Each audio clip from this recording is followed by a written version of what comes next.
Hey, can you guys hear me? I'm having, I wasn't able to hear the elevator music on my end on the standby screen, so I'm hoping that I'm not having audio issues. Um, it looks like it's saying, okay, sweet, yeah, it's saying that, like, it's picking up audio on my end, but I just wasn't sure. All right, awesome. So I guess it's just OBS isn't picking up my headphones, but that's fine. So today we're going through chapter 4 of Batman: Rise of Sin Tzu. This one covers Tim Drake's perspective of the events. Let me go ahead and pull up I probably should have pulled up the exact page for. Oh, I did. Okay, sweet. Yeah. So then we should be good to go. I'm very hungry right now.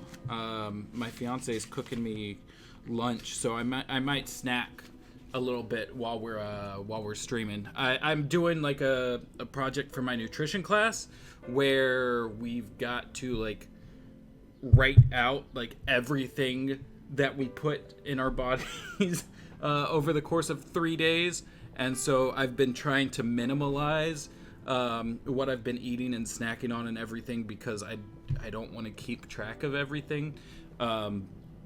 Because like they want us to go all in. Like they want us to measure if we put spices in things. They want us to measure the amount of like cooking oil we use.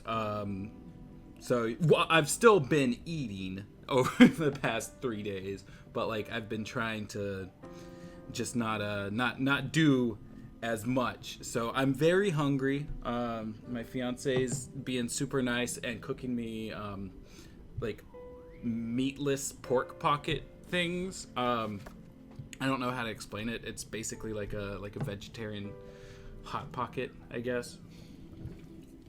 So I'm very excited for those to come in partway through the stream and interrupt everything. But let's go ahead. We can jump into it. I think last time we focused on like the Scarecrow and his whole thing with meeting Sin Tzu and where he's playing parts into the plan and everything. Got mention of Scarecrow's urethra, so you know that was interesting. But yeah, let's go ahead. Let's hop into chapter 4. What we've been doing is as we go along, we'll be taking notes for like character appearances, canonicity, timeline stuff, all that kind of fun stuff. So you get a look. If you've never been here with us before, you get a look into the process of like what it's like to take notes for Watchtower database videos. But yeah, let's just go ahead. Let's hop into it. Chapter 4: Robin/Tim Drake. 1:03 a.m. Robin, status report. Batman's voice comes over my comlink. A dark growl that freaks me out every single time I hear it until I remember that he knows I'm on his side. He doesn't talk like that in the day when he's Bruce Wayne. And that always mellows me out, you know? I always forget that the sun's gonna go down and I'm gonna find myself wearing a mask and red tights and red and black chest armor and a Kevlar/Nomex weave with a little R over my heart. And some guy twice my size is gonna be trying to kill me, and just when I think I might live to see 14, this voice is gonna come at me out of a comlink in my belt. This totally scary, scratchy, unbelievably threatening voice. And he's gonna ask me for a status report or something, and I'm not supposed to freak. Okay, so don't freak. Take a deep breath, Tim, and answer the man's question. He wants a status report. On what, I wonder? I mean, which part? That I'm in the middle of a fight with two of the bazillions of muscle-bound thugs wearing Dayglow orange Stonegate prison jumpers that are tooling around Gotham? That one of them's wielding a chain and both of them want me dead?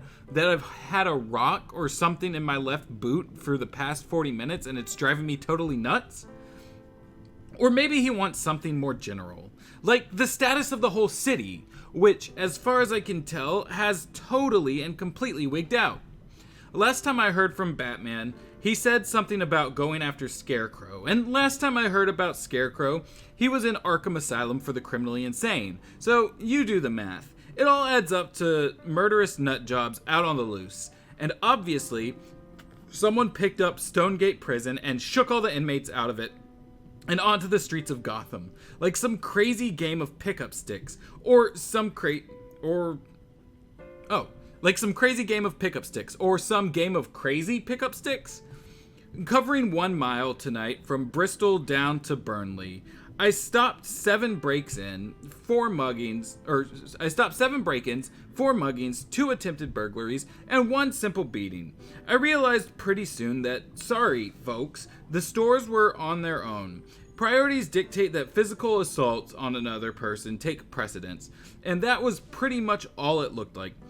I was gonna have time to cover. I'm doing weird pauses because the line breaks. There's stuff on fire and sirens going off everywhere and so many car alarms blaring that they almost drone out the whoops and hollers of the escaped prisoners rioting down Dillon Avenue. Robin! Oops, I should have answered him by now, huh?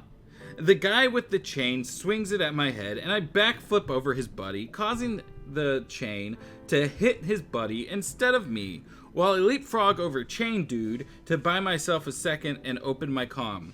I wince as I hear the chain make contact against Buddy's skull. Buddy goes down. Okay, so right off the bat, yeah, we've got, let's see, Tim is 13. I'm sorry to hear that you're depressed, Jacob. This quarantine's hitting a lot of us like that, and I know that you deal with stuff like that outside of just the context of quarantine, and me too from time to time. It's a rough thing. Real quick, let's see, we've got Robin / Tim Drake. We've got Batman and Scarecrow, which we've already gotten in other situations. We've got Chain Dude is capitalized, so I'll write him down. And we've got Buddy is capitalized, so I'll write him down too. As far as location, we got Bristol and Burnley. I'm sure that at least one of them has been noted before, but that's fine. We got Dillon Avenue. Objects. We've got Robin's Kevlar / Nomex suit. And we had... what was the one? There was another one that, stuck out to me, and I'm blanking on it now. Was it his communicator? No. I mean, I guess technically his communicator. The Dayglow Orange. Dayglow Orange Stonegate Prison jumpers. I'm just going to put Dayglow. That's in caps. And I think can refer to other stuff. Non-canon. We've got Batman's voice changes during the day, which wasn't happening during TNBA time. He did do it in BTAS, but not in TNBA. As far as timeline stuff goes, we've got that it's 1:03 a.m. Let me insert some rows below. Insert row below. Let me get that out of the way.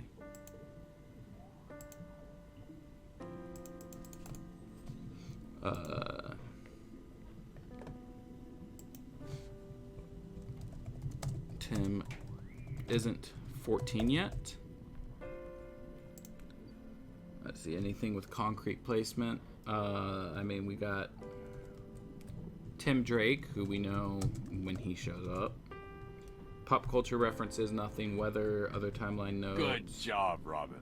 Hey, thanks for joining us. Alright, and I think that's it for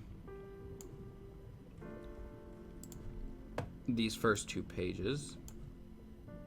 Let me go ahead and merge these just so it doesn't bother me.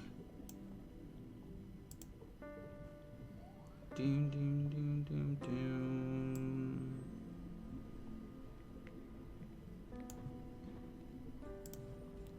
All right.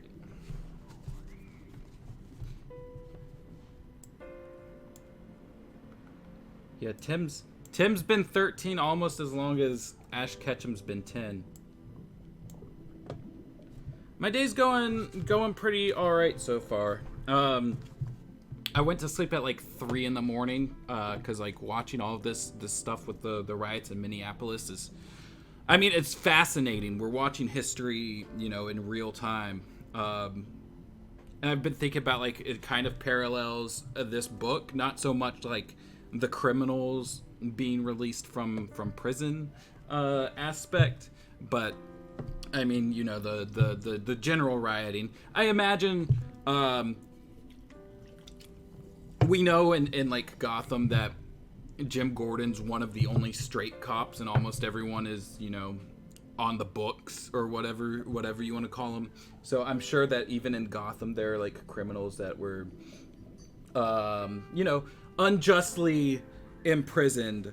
So I don't know, I'm just thinking about stuff like that.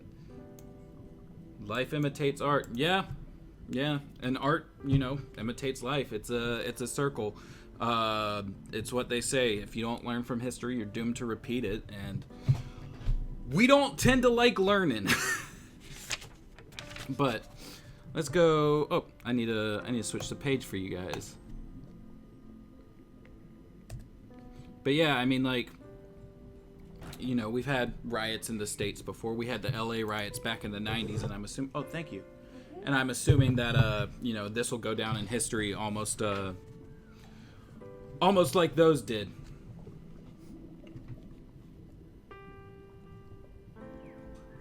Oh, yeah, I know Gotham's full of criminals. What I'm saying, like, it's if you've got corrupt police, then you've got people in jail that, you know, shouldn't be in general. And while Gotham does tend to like be like, hey, GCPD, the good guys. We got Jim Gordon, we got Harvey Bullock, we got Renee Montoya. We also see plenty of stuff indicating that there's a lot of, you know, bad cops in the GCPD. But yeah, next page. Oh, why is it not loading the next page? There it goes. All right. Hey, Batman! My status is of the kicking butt and taking names variety. Disengage and return hail! Whoa, wait! Dis who and re what? There's silence on the other end of the line, and that's way not good. Means something bad came up, or worse yet, I'm annoying the hell out of him. Trust me, you don't want to annoy Batman. Finish your fight and call me back. On the secure line, Robin. 10-4. I'm all over that like brown on brown rice. He clicks off, which is better than dead silence, and Chain Dude, who seems content to let his buddy rest against the brick alley wall for a while, moves to close the distance between us. Nothing like having someone try to kill you to get the blood flowing. Not that I wasn't already pretty hyped. Anytime I get the call from Batman saying I'm needed, I'm in overdrive like this and even fast. Or like this and even faster. I guess it's one word. I'm not supposed to put spaces in it. Of course, I'm pretty much always in overdrive. Batman says I'll grow out of it. Like, that's a good thing. Oh, what was that? Hey, Nerdy Casual subscribed with Twitch Prime. Hell yeah. Thank you. It's, Ty, right? I'm trying to remember. I know that username. Where did I go? Let's see. Where was I? Oh yeah. Okay. Batman says I'll grow out of it. Like, that's a good thing. Chain Dude swings again, aiming right for my face. I drop onto my back a 1/10 of a second before the chain has a chance to take off the top of my head, and I am pleased to see Chain Dude follow through on the swing and lose his center of balance. Piker. First thing you learn is that without balance, you've already lost the fight. What is piker supposed to mean? Is that like that might be like a fighting term? I don't know. And sure enough, The step he has to take to keep from falling forward puts his left ankle at a perfect 45-degree angle from my right calf if I just roll this way a little, allowing me to sweep kick his leg out from under him without even bothering to get all the way back up. Nice thing about sweep kicks, too, is that if you do them right, the person you're kicking tends to fall backwards and away from you, which is highly desirable when, like me, you weigh maybe 90 pounds soaking wet and tend to mix it up with guys pushing 3G. Now, Chain Dude's on his back, but I could really use him on his stomach. I jump to a crouch right by his left side, quickly kicking his chain away, and just like I hope he will, he rolls for me, angry, trying to grab my ankle. I spring straight up into the air and come down fast on his back, the second his belly touches cement. Now I can do the cuffing hands and legs together bit with one hand tied behind my back. You might think that's just an expression, but no. When you work with Batman and you say something like, I could do that blindfolded, or I could do that with one hand tied behind my back, you don't just mean that you're pretty good at it. What you mean is that Batman made you do it 50 times in a row blindfolded and with one hand tied behind your back. I don't even bother to call these guys in. The cops will either find them pretty soon, the bright orange Stonegate jumpsuits will stand out like a beacon to any passing officer, or they won't, in which case they're too busy for second-rate criminals like these two. And so am I. Once they're both cuffed up, good and tight, I hop over to an isolated trash bin, crouch on top, and call Batman back. I disengage and return hail. Hey Batman, I've got a question for you. Robin, go ahead. Aren't all of our lines secure? I'm not sure. Alfred didn't answer my last hail.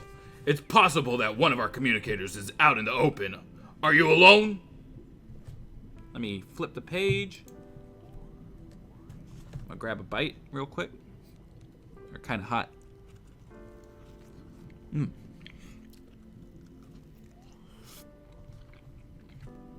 But so delicious.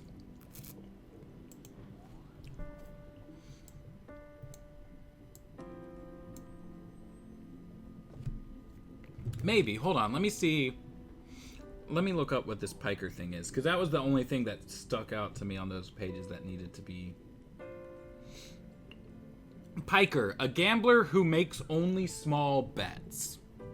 I'm not sure if that applies to this situation. But that's what Google says the definition is.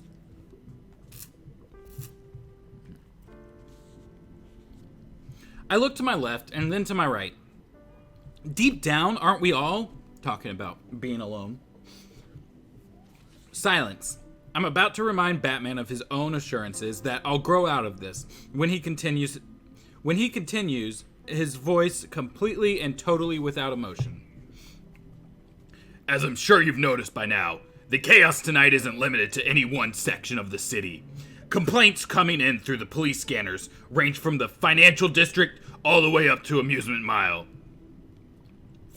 Yeah, I could barely get out of Bristol, and I took the bridge this time instead of the tubes. The Gotham County RR tubes run more or less on time between the Bristol suburb, where Wayne Manor is located, and Amusement Mile, which is essentially the northernmost point of the city. Batman has a special tunnel rigged in the tubes that we can use to get in and out of the city without being seen. You know, like when we're in the Batmobile or something. But when he called me in tonight, it sounded like a little show of strength wouldn't be amiss. So I took one of the Bat bikes across the Robert King Bridge, which also links Bristol and the city, even though I'm not really supposed to be driving yet. I figured I'd slip that in now when Batman's in the middle of a complicated directive, so it might seem like a kind of low priority. By now, it seems unlikely that the Stonegate inmates are heading towards a specific rally point, he continues. That suggests that their release was merely a distraction, and that something even worse is on the way. However, we can't abandon Gotham while we wait for the next strike. I've been sort of concentrating on actual assaults, you know, as opposed to burglaries and stuff. Good. I need you to continue incorporating that precise level of civic defense into a specific mission objective. I grew up pretty much on the streets. First with my dad, Stephen Shifty Drake, who was a small-time crook and schemer, and then, when Dad went and got himself killed, by myself. I learned math on the racetracks, chemistry in a meth lab, and reading at the post office, making sure my dad and his friends weren't on the most wanted sheets. Point being, smart-ass tough I certainly am, I'm not the world's most educated guy. And Batman, you know, is. So sometimes he says stuff, and it's almost like it's in another language. But I'll tell you something else. I always understand him when he needs me to. He could give me orders in Mandarin, and I'd follow. It's something about how intense he is. It's like his will carries through no matter what he does or doesn't say. I give him grief sometimes, but I do anything he told me to. He makes me want to try harder, even when I'm trying my hardest. Maybe especially then. In addition to not responding to summons by communicator, Alfred has failed to access either the cave or the manor in over an hour. Batman continues. I need a report on his whereabouts. Okay. I also need Nightwing to get to Stonegate and check on the status of the guards there. I suspect they've been left alive, but they'll need assistance. Okay. It would not be prudent to mention Alfred's status to Nightwing. He'll worry. Okay. Any questions? No, sir. All right, so we got a couple locations mentioned.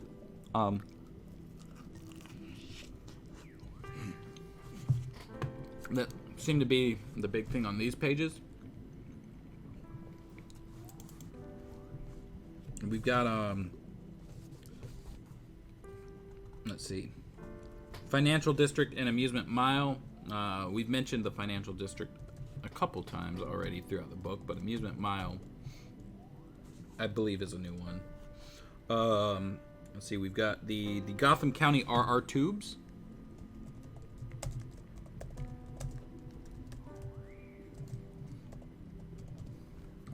I'm assuming that stands for railroad.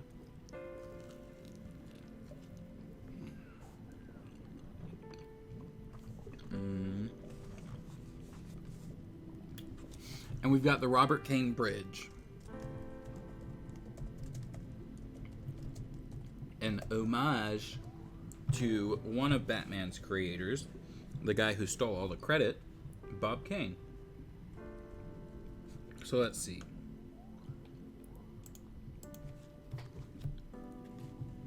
Those are our big locations, but let me add a couple comments to that. Let's see. Wayne Manor is located in the Bristol suburb.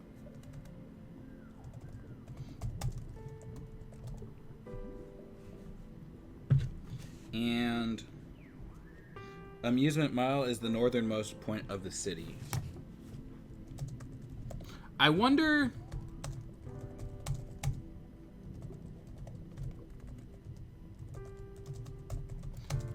if all the stuff from this book matches the map of Gotham from the No Man's Land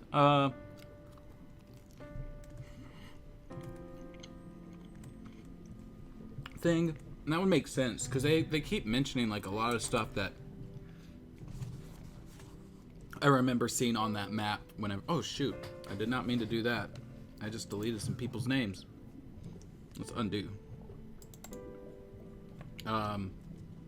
Let's see. I said we've already had Batman. Robert Kane, I'll put down, because you know the bridge is named after him. We've got Stephen Shifty. I should probably put quotation marks around that. Drake is mentioned. Nightwing has been mentioned, but I'm sure he'll show up, so I'm not gonna put mentioned around him. Yeah, leave that comment there. I'm trying to remember, because Robin says that he lived with himself, like by himself after his dad died, which seems to indicate that he was on his own for a while, but I think in Sins of the Father, it was almost immediately. Double check. Page 87 with Sins of the Father. Oh, that's leaking.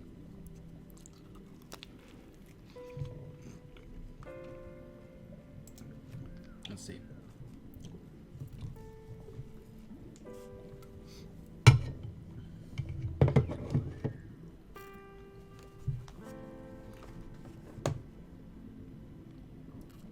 Oh wait, did they mention meth? Oh yeah, meth lab. Yep, meth is canon. We've had Nazis in this book already, the Aryan Brotherhood, and we had a whole chapter about a guy wanting to piss his pants. Yeah, so it was very heavily implied in Sins of the Father that they found Stephen Drake's body like washed up in, I want to say, a river near Metropolis.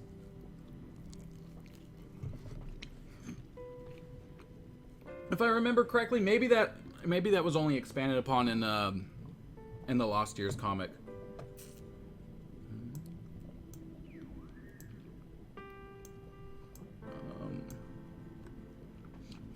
But yeah, everyone's parents are dead. Tim's parents, Dick's parents, Batman's parents. Do you think like some freaking magic or some shit will bring Batman or Tim's parents back? There's actually an issue of Gotham Adventures where Phantom Stranger like shows Batman a world where his parents didn't die.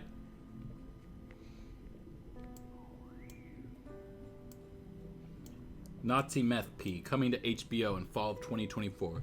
Release the PP cut. Get that hashtag trending.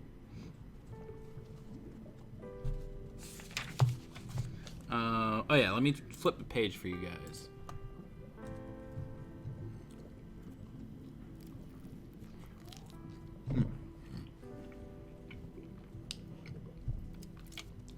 I don't know what's in these porkless pork pockets, but it's delicious, man. I think it's just because I like barbecue, and like there's definitely some kind of barbecue sauce in there.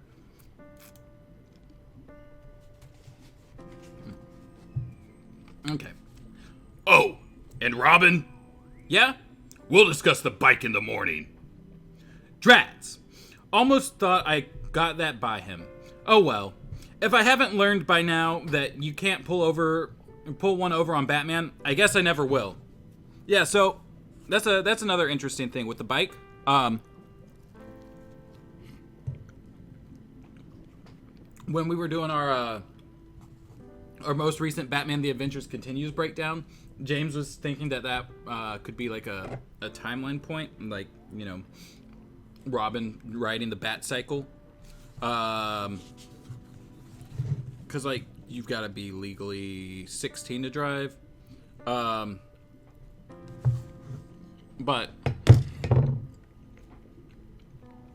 I didn't really think that mattered at all, because they're vigilantes. They're not really operating within the law.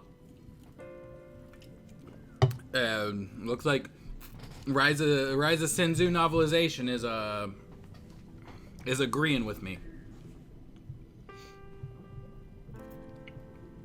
Okay, so it's off to find the butler. Even I get the irony implicit in Gotham's most selfless man sending me on a mission that just reeks of nepotism. Nearly 1,500 inmates on the loose, several patients from Arkham,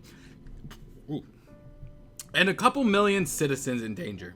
And I'm looking for one particular guy. What's more, this one particular guy is probably amongst the top 1% in the city in terms of being able to take care of himself. Tell you the truth, I wouldn't want to be the unlucky escapee that thinks this skinny British dude is easy pickings. I suspect that poor convict will be regretting his decisions for weeks. Still, there are several good reasons to find Alfred. He is about the most capable guy in Gotham, and would be an invaluable resource whenever and wherever he's found. 2, he's one of only a handful of people who know Batman's secret identity, so he has to be protected. And 3, finally and most importantly, he's the closest thing to a father Batman has. And if Batman's worried about his dad, even he might not be able to fight as effectively. And from what I'm seeing, Batman's the only one in the world who has a chance of saving Gotham. So if he's even a little bit distracted, the results could be really, really ugly for the entire city. So I have to find Alfred. But first, I gotta call the only guy in the city who'd be more worried about Alfred than Batman. Nightwing, it's Robin, you copy? Nightwing's voice comes over my comlink, as expressive and full of life as Batman's was detached. Hey kid, enjoying the circus? Okay, let me see if I can break this down for you. If Alfred, who raised Batman, well, Bruce, I guess I mean, after Bruce, once we catch them again, where are you? Haven't cleared Burnley yet. He's got me on some recon. Anything you can't handle? The concern in Nightwing's voice is evident, and somehow not the least bit condescending. I need to flip the page.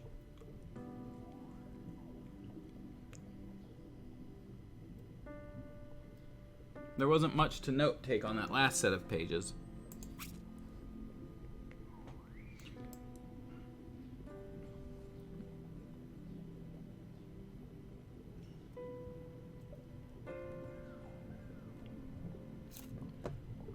Reading your comment, Danny, it is making me realize that I don't think I know anything about Comic Tim.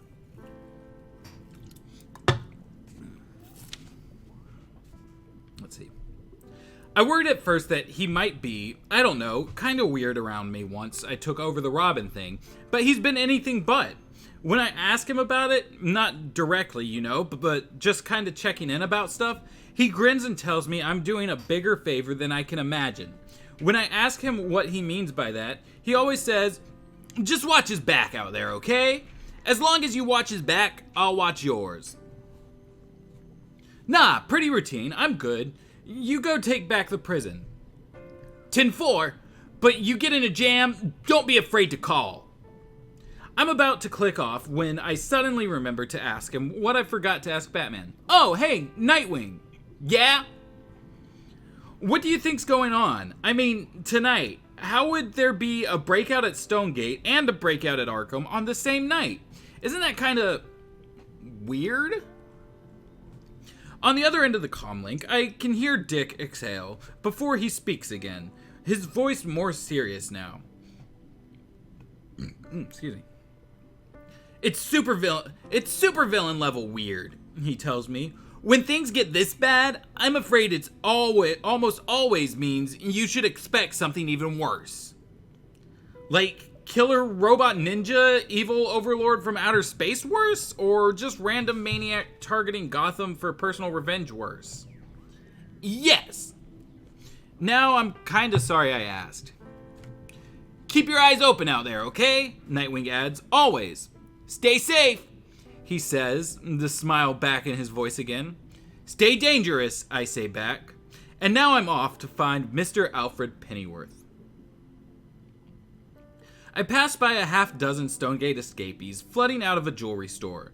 Normally I'd take them all down, but tonight they get a free pass.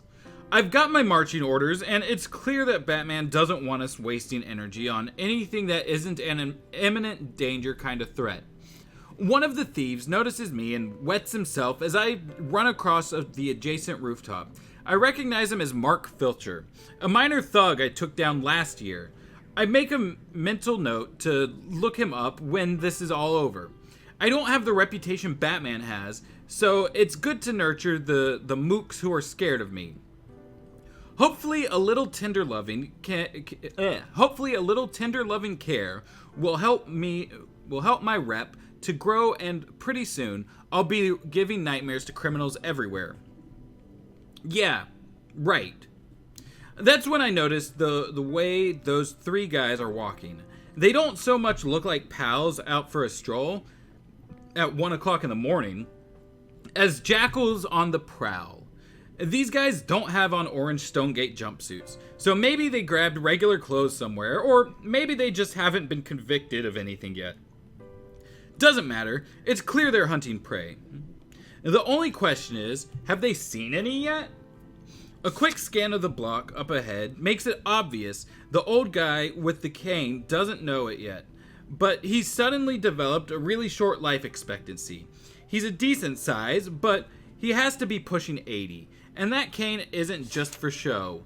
Unless I'm really mistaken, and I'm not, this elderly gentleman is no Alfred. This guy is in deep trouble.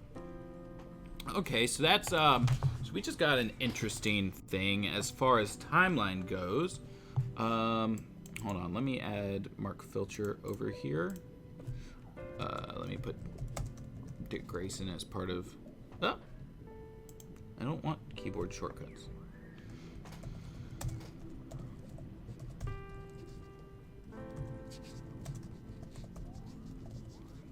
Okay, so Tim says he took down Mark Filcher last year.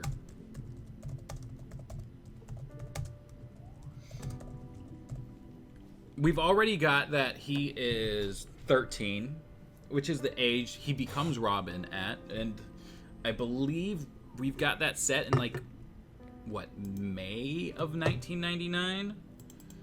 If I remember correctly. But Sin Tzu said that it's fall. So if he's been Robin for a year, then it would be fall of 2000, which means he should be 14 by now. So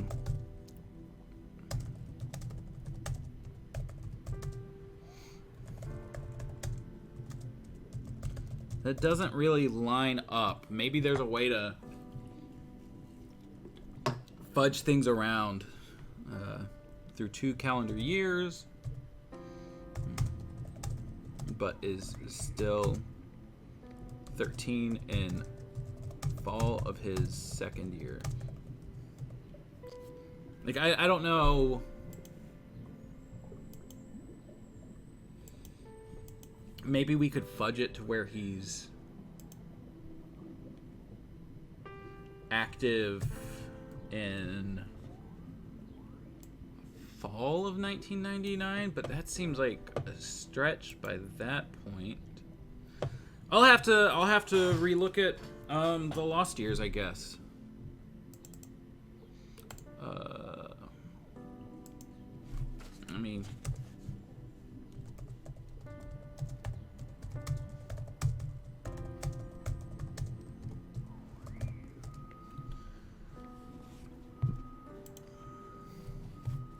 I mean, if anything, though, if this book itself isn't canon, then that doesn't mean that the video game's not canon. The book expands on the events and adds extra details that aren't in the game, and so the version that we see in the game could potentially fit canon without some of these details. Comic Tim is quite different from the DCAU's Tim, but he's a lot of fun in his own right most of the time. Avoid the post-Flashpoint to Rebirth era comics with him like the plague. I'll keep that in mind. Oh yeah, I need to flip the page again. Boom, boom.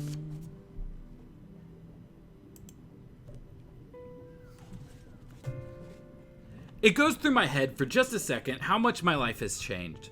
When my dad was on the street, after he stole money from Two-Face, one of Gotham's most notorious costume criminals, I watched out for trouble just as hard as I do now. But then I was looking to avoid it, not stop it. Then Dad freaked, took off, and left me to hide from Two-Face by myself. I managed it for about a year, but eventually Two-Face caught me, figuring he'd hold me hostage until he found out where Dad had gone with his money. and I thought about Batman and Robin, who I'd heard about, of course, and totally thought were the coolest thing ever, and tried to be brave. But I was also thinking that if I could only get away from Two-Face, I'd learn to be even more careful and even more invisible and never stick my neck out for anything again. And then Two-Face found out that my dad was already dead, got killed by some gangsters in Central City, which made me, expendable. I was sure I'd never live to see high school, but then Batman came in and saved me. Saved me literally from Two-Face, but also, deeper than that too. I have a good home now, thanks to Batman, and I go to school and I train with him to be a crime fighter, and whenever he needs help, that's my job. I go out and I help Batman. Even saved his life once or twice. Yeah, okay, he saved mine a whole lot more than once or twice, but still, that's pretty cool. And now here I am on the Gotham streets again, watching for trouble, but then jumping right into the middle of it to break it up. Anyway, Batman doesn't need a partner who lets an old guy get beat up by a gang of low-life street punks. I move closer, but decide to wait just a bit. I have to pick and choose my fights tonight. And there's always the chance that this cheerful trio is gonna get distracted by a liquor store or something. But no such luck.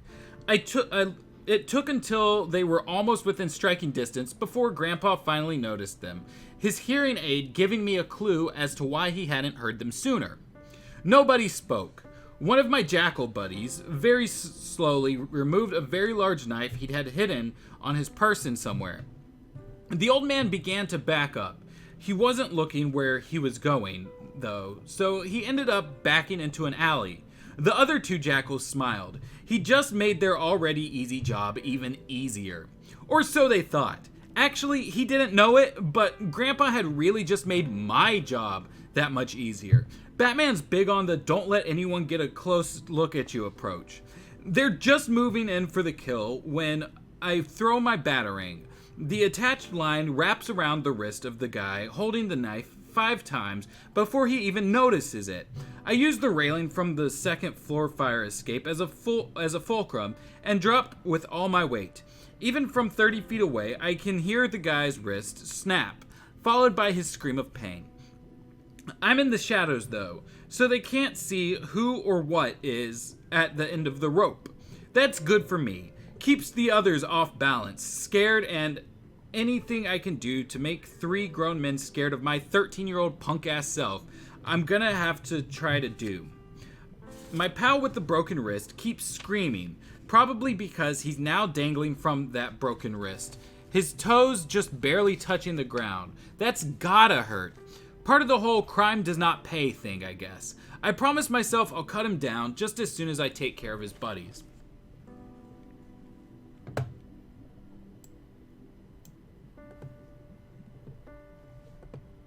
I think the implication was that it was his Robin. I mean, Tim totally could have fought the guy on his own, but it seemed like the guy recognized him as Robin and was kind of freaking out about it. But that is a decent point. I mean, I'm sure we could fudge it. So we got a mention of Two-Face. The events of Sins of the Father are referenced. We got a mention of Central City.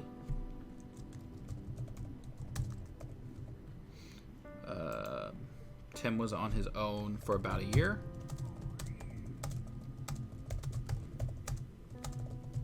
After his dad left. Now the question is, I don't think that he was found in Central City.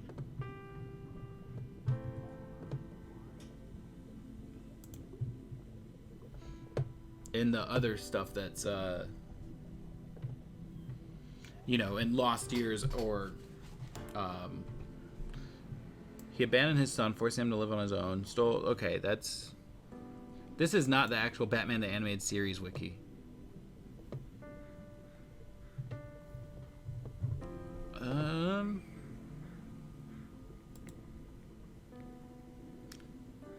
Sure, let's go with the DCAU wiki.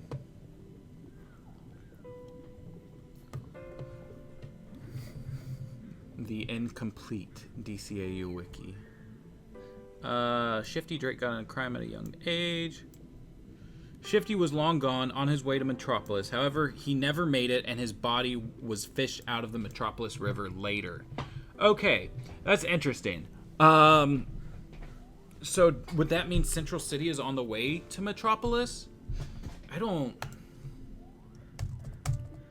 Where is Central City?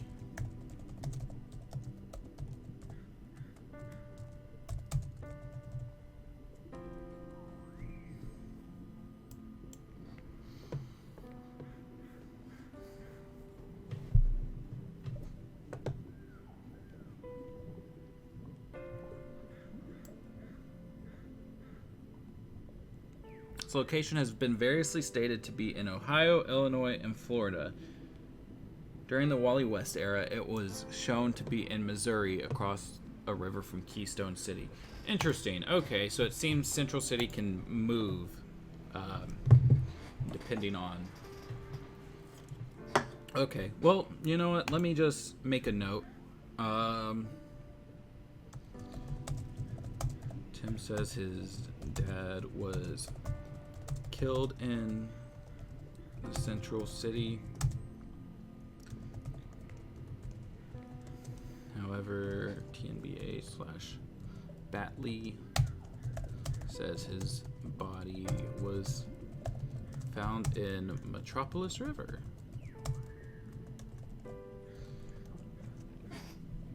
I wonder, maybe there's a body of water that flows from Central City to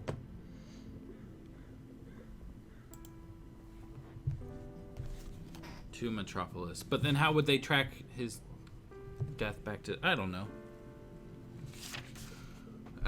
It's Batman. Batman can figure anything out, I guess.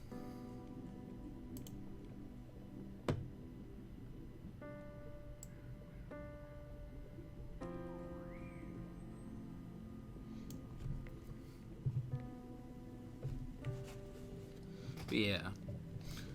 His screams are bouncing off the alley walls, echoing over and over again. It's freaking the other two jackals out, even more than they already were.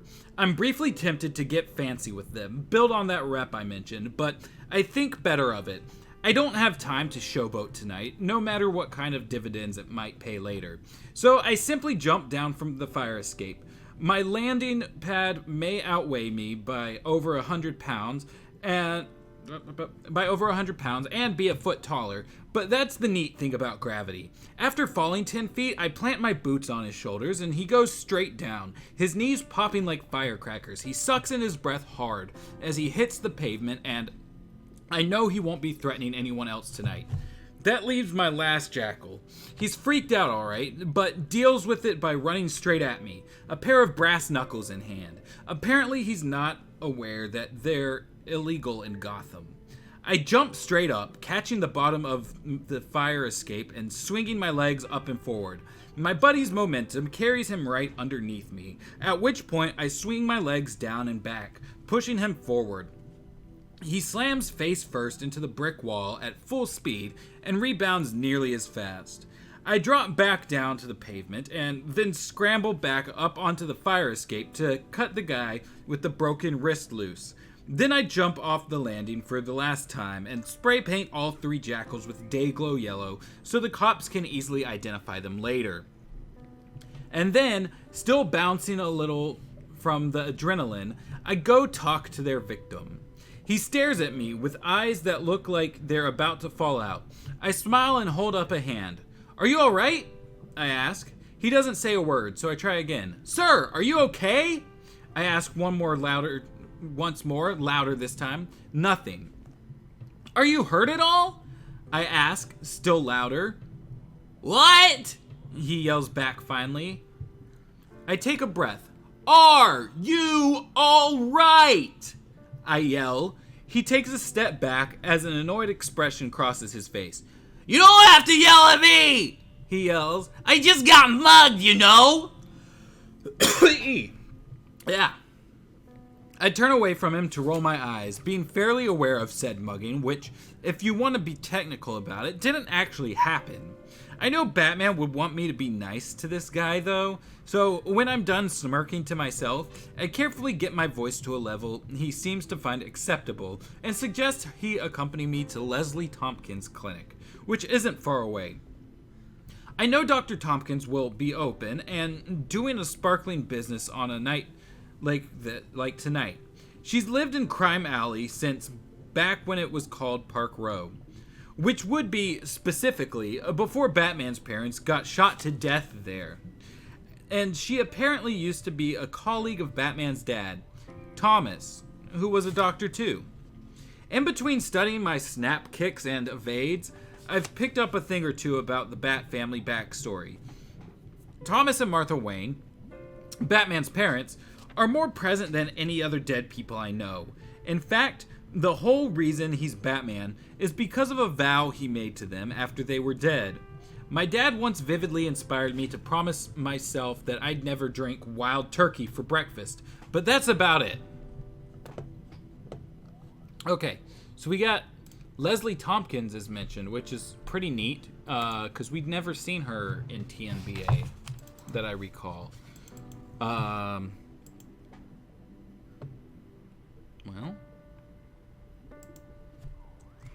there we go. Leslie Tompkins. We already have Batman's parents and Crime Alley from an earlier thing. Wild turkey exists. So that's interesting.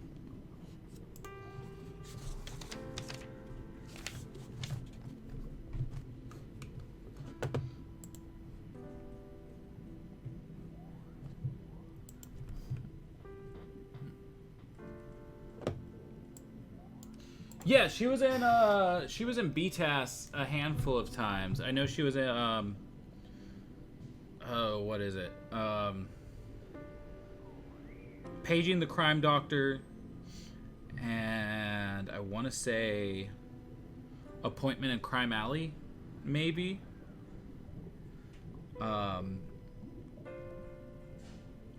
She was in 5 episodes, according to Batman the Animated Series.fandom.com. Appointment in Crime Alley, Perchance to Dream is an hallucination, I Am the Night, Blind as a Bat, and Paging the Crime Doctor. James said it looked like I went offline at some point. That's weird. Did I... Okay, yeah. Anyway, and the way that Alfred is kind of like Batman's surrogate dad, I guess Leslie is a little like his surrogate mom.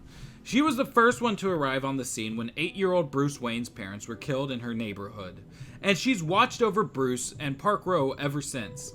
For the past 15 years or so, she's run a free health clinic, and she's also a pacifist, which is kind of neat since I don't think hardly anybody else in Batman's inner circle is. The trip to her clinic isn't terribly eventful. Just another half-dozen mugging attempts, 3 more assaults, and 1 case of attempted arson. I guess the guy figured that with all the chaos going on, he'd make some cash out of his failing business by burning the joint down and collecting on the insurance. I think I helped him see the error of his ways. Rob the place if you want, was my attitude. But don't even think about starting a fire that might take this whole city down. You want to be an idiot? I'm fine with that. You want to be a dangerous idiot? Not so much. Damn, dude. Tim Drake's a narc. We had almost gotten to Dr. Tompkins' door when the old man decided he didn't need a bodyguard anymore. He harumphed at me and stalked off to join the line of injured people needing help. The queue was practically around the block, the whole scene like something out of a war movie, with people in white lab coats rushing around trying to determine who most desperately needed help and would bleed out before much longer, and who could wait an excruciating few hours to have a broken arm or leg set. My elderly buddy clearly was not in desperate need, but he surprised me by immediately aiding the workers in assessing the various levels of injury. I'm about to split when a movement catches my attention. The way one of the workers is going about his business is immediately recognizable, to me at least. I look closer, and sure enough, there, helping tend to the wounded with the skill of one long practice in the art of battlefield injuries, is the guy I'm looking for. Alfred Pennyworth, manservant to billionaire Bruce Wayne, and Batman's most trusted and important ally. He's wearing one of the only two outfits I've ever seen him in. This one being a chauffeur's getup with a long black coat, tightly fitting cap, and pointy shoes. The other being a butler-type tuxedo, always perfectly ironed, or pressed, as he would say. Alfred must sense me too, because he looks up and around, slowly turning his head until he's looking right at me. I know there's no way he can possibly see me. I slipped back into the shadows immediately after Grandpa took off, and one of the first things Batman teaches you is how to disappear and stay disappeared. So there was just no chance Alfred could really be seeing me, except that he sure seems to be. I step forward a tiny bit and raise a hand as in hi. Alfred quickly goes back to work, dressing the cut on a little boy's arm. He gives the kid a smile, says a few words, which makes the boy laugh slightly, surreptitiously passes him a lollipop, and then casually strolls around the corner. I meet him in the alleyway behind the dumpster. Alfred's picked the spot well. There's no chance anyone will overhear us, or stumble upon us before we hear him coming. I marvel again at how this skinny, uptight British dude has to be the second or third most capable guy I've ever met. Only Batman and Nightwing are more amazing, and of course, they've learned a lot of what they know from Alfred. So Leslie's run the clinic for 15 years. So there's a timeline piece of trivia.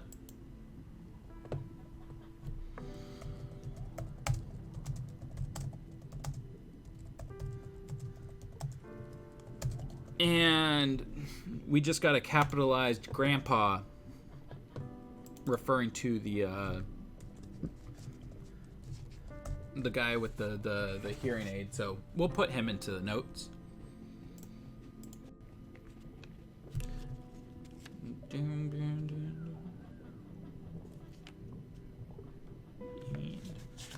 Wait, did I? Okay. Wait, what? Hold on. Am I? No. Okay. It was just being weird on the load. Tight. Let's see. We just got a couple pages left, you guys. I realized something else, too. I was a lot more worried about Alfred than I'd known. He looks at me and says in that flat English drawl of his, "Well, young Master Timothy, I see you've broken curfew once again. And on a school night, no less. Am I correct in believing you have a test in social studies tomorrow? Or I suppose I should say today? In just over 7 hours, in fact." I suddenly have a lump in my throat, and Alfred gets a bit blurry. And the next thing I know, he reaches out and hugs me in this very proper, very safe, reassuring kind of way. You know what? If there's a test tomorrow, tests are usually on Friday. So one could say that Sin Tzu's trying to take over the city because it's Thursday.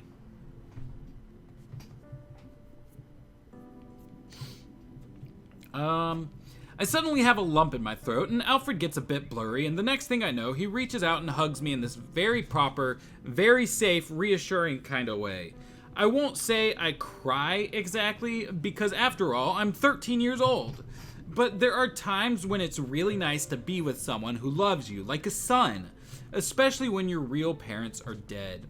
And after all, I'm only 13. I'm sure by the time I'm 14, I'll never get choked up like this again. Alfred gently wipes some water off of my face with a spotless handkerchief that smells faintly of sandalwood. "Undoubtedly, you misplaced your kerchief whilst saving a damsel in distress, rather than simply having gone off without one again," he says wryly. He says stuff like that to Batman too, which is amazing. He's the only person in the universe who can get away with scolding Batman. Alfred quickly fills me in on how his night's been going. Turns out, he'd been attacked and lost his communicator in the brawl. Although an elephant could tap dance on Alfred's foot, and he'd never show a moment's distress. I could tell he was extremely unhappy about what he saw as an almost unforgivable error on his part.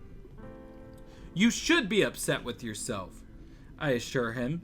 When someone twice your size and half your age mugs you, and all you manage to do is beat the snot out of him, yeah, you should be upset.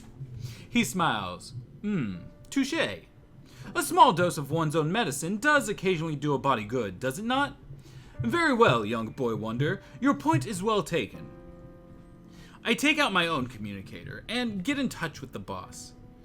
Good news! Our package has been located safe and sound. We're at Leslie's clinic. Batman doesn't hesitate or give any sign that he's happy to hear it. Not any sign anyone else would pick up on anyway, but both Alfred and I can hear that he exhales, just slightly. And when you can run the Gotham Marathon in 2 hours and barely break a sweat, a tiny little puff of air can speak volumes. Fine, is all he actually says. Oh, and you were right about the communicator. It's in the field somewhere. Long story, the butler got targeted for a role by some Stonegate... Understood, he interrupts. Coordinate your efforts with Nightwing. Alfred and I smile at each other. I love it when he gets all warm and fuzzy, I grin. Indeed, Alfred agrees. I feel it's safe to say he has a few things on his mind this evening. And now, if you'll excuse me, I really should get back to helping Dr. Tompkins. I know you will not, in reality, but please pretend, for my sake, that you'll be careful out there. I have seen the worst this city has to offer. Yet even I am rather surprised by the depths to which some individuals have stooped tonight. He looks me in the eye. Pray, do not give any one of them an extra special notch on their belts. And with that, he's gone. I call Nightwing, who answers immediately, his masked face filling my communicator monitor. How many and where? None, and relax. How's your prison? So, let's see, what did we have? We had it's a school night? Yeah. Was that the only... I think that was the only...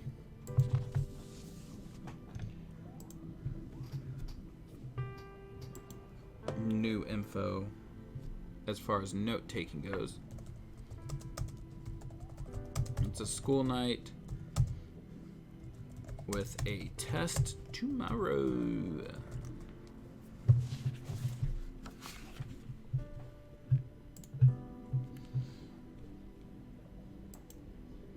Alright.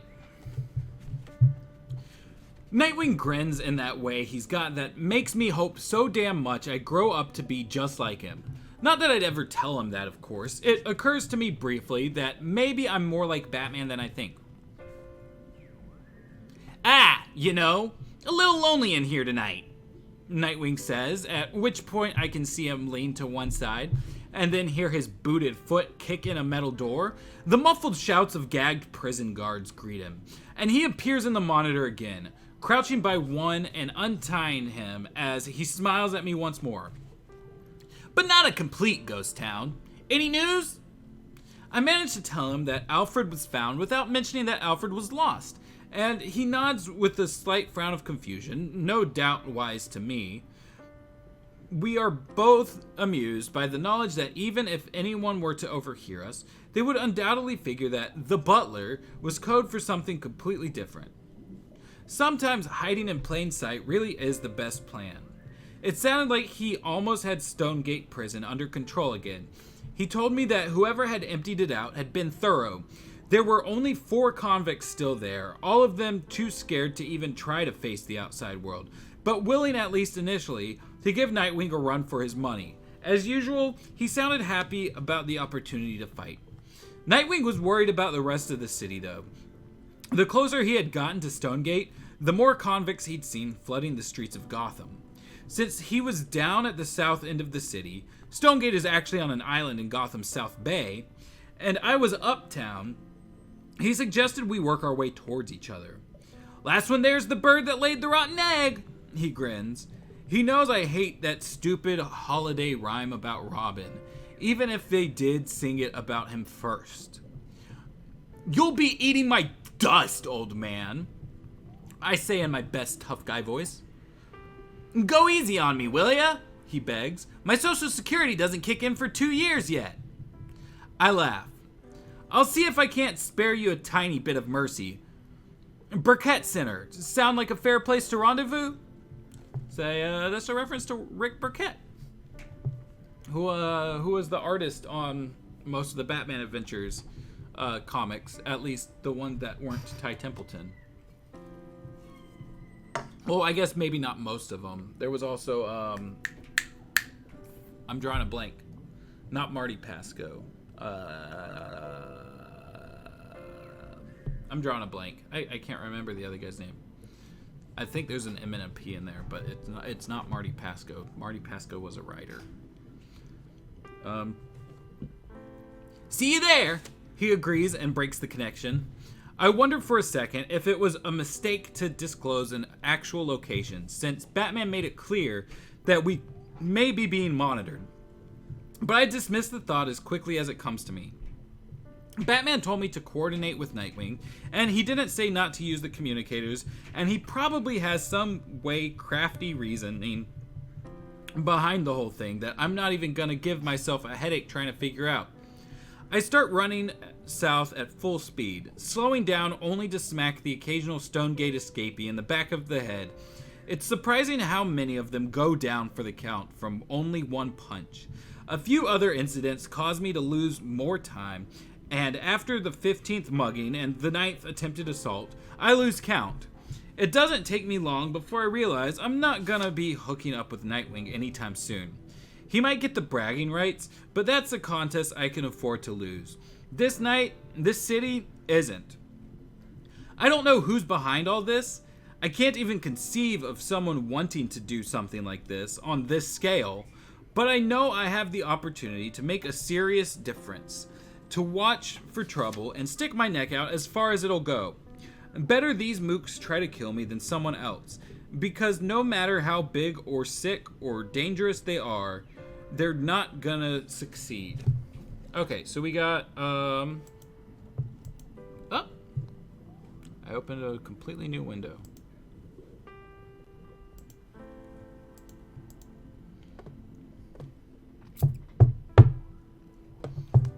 So we've got that, that Stonegate is in the South Bay, so let me add that to these notes.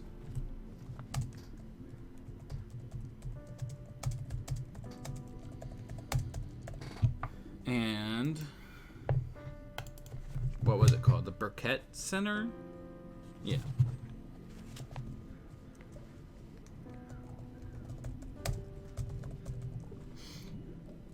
And then I will add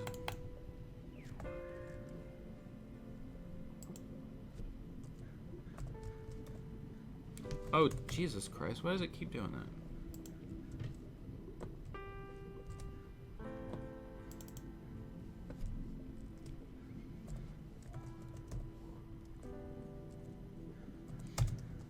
Rick Burkett.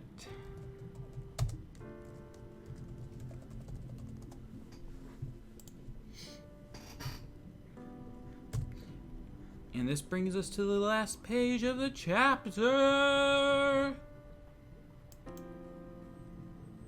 If it'll load. Yep, we just got a paragraph. Paragraph and a half. The night is in me now. They don't have a chance. That's what I think about as I move south from Burnley, picking and choosing my fights from among the Stonegate escapees. I'm more and more realizing they're really just a distraction from something even worse, meant to tie up Batman's resources. Internet has been doo-doo today. Are you talking your internet or my internet? Have I been cutting in and out? I hope not. Where was I? That's what I was thinking about as I moved south from Burnley, picking and choosing my fights from among the Stonegate escapees. I'm more and more realizing they are really just a distraction from something even worse, meant to tie up Batman's resources. That's me, one of Batman's resources. And if my boss tells me to take care of all 1,500 Stonegate convicts tonight, then that's what I'm gonna do. Because I know Batman's out there taking care of the something even worse. Whatever that might be. And that's it.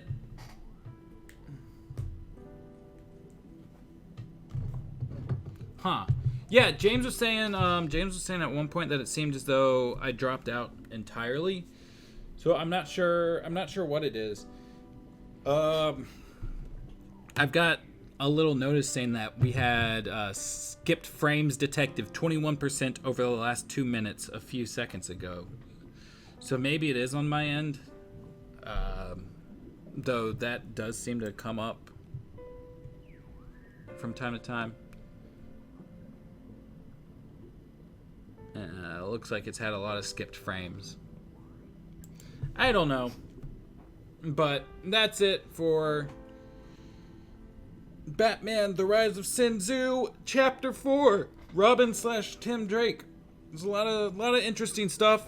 Some stuff that has me kind of questioning the canonicity, but also that has me like wondering if we can stretch things with the Lost Years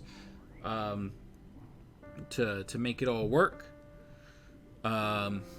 If things can get stretched, then that also could end up potentially helping the Jason Todd stuff. Because like the Lost Years comic gives you like exact amount of days between specific scenes, but then there's other scenes where it's just like, how long has it been since the last one? I don't know. So maybe we can stretch after that 850 days scene. That's just like 850 days after Dick left Gotham, and then like after that there's a couple other scenes that we don't get any more detail on. So I'll definitely have to look into all of that whenever we start writing the I guess the Sin Tzu Will It Canon and Timeline video. But that being said, I'm gonna go ahead, I'm gonna pop it off. I'm still a little hungry, so I might grab a snack real quick. But yeah, this is a lot of fun. I will see you guys next week.